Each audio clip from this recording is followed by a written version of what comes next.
ভারত আমেরিকার বাণিজ্যিক সম্পর্ক খারাপ হওয়ার পেছনে অবদান রয়েছে গরুর দুধের। শুনতে বিদঘুটে মনে হলেও কথাটি সত্য। কৃষি নির্ভর ভারত সবসময় সম্মানের চোখে দেখে কৃষকদের।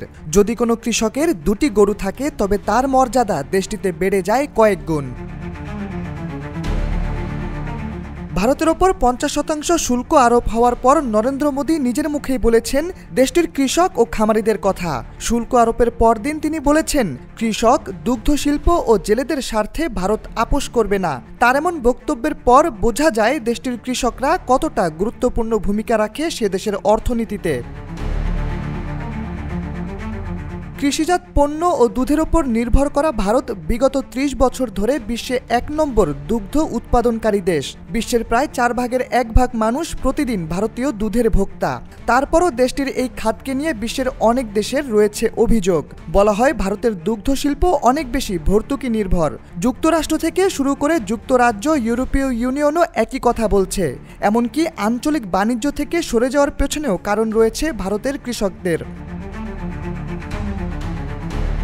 এ বিষয়ে জওহরলাল নেহরু বিশ্ববিদ্যালয়ের এক অর্থনীতিবিদ জানিয়েছেন ভারত ও আমেরিকা দুদেশই তাদের কৃষির ওপর বেশ নির্ভরশীল।